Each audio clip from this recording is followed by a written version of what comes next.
Hey, good morning. It is Thursday. I am so glad, so thankful that you are here.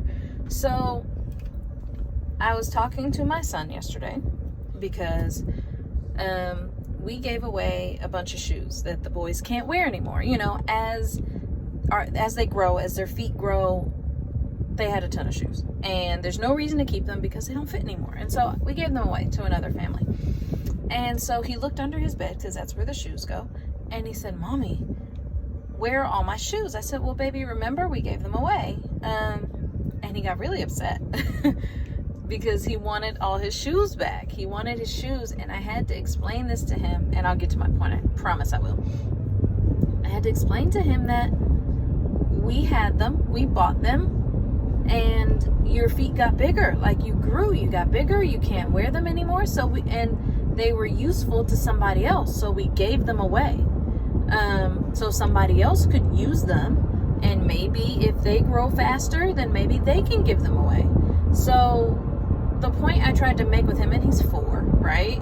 So I didn't want to go all deep with him. The point I was trying to make to him, and this will apply to grown-ups, is that God gives us things. He gives us gifts. He gives us opportunities. He puts us in certain places and gives us certain tasks to do, certain things to do, certain shoes to wear. And eventually we grow. And as we learn and as we grow, it's time to pass that wisdom, that knowledge, those gifts on to somebody else. God doesn't give us gifts and talents and treasures and resources to keep them to ourselves. How selfish is that? He doesn't give them to us for us to hoard them to ourselves. He gives them to us so that we can share it with other people in hopes that they also do the same. So my son doesn't quite understand that part. He wants his specific shoes.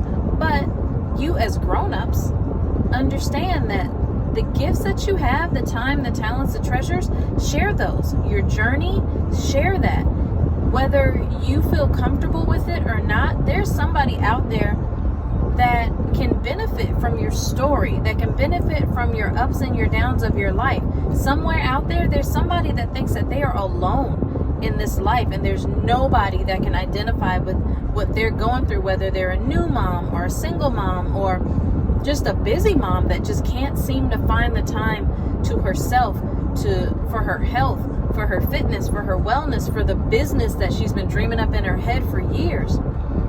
There's somebody out there, and your story could be their breakthrough. So please, I beg you, I urge you, please don't ever be afraid to share your time, your talents, your resources, your story, your testimony, your message, anything that God puts on your heart. Please share that with others, because you just don't know who is going to benefit and who's going to need it, and who will then, because you shared, they will share too. Think about the ripple effect that comes with that, right? Think about the world that could be changed if we all just share our talents, if we don't hoard them for ourselves, if we don't hoard our resources, if we just share what we have and we do it cheerfully and generously. Just imagine the ripple effect that happens, right? So that's what I've got. Lessons from a 4-year-old, right? And I'm still working on him. I think we're going to take them to perform some sort of community service. I think it's important now. They're 4.5. It's important that they understand giving and giving generously and cheerfully. So I think that's our plan. But have an amazing day, you guys. We'll talk soon.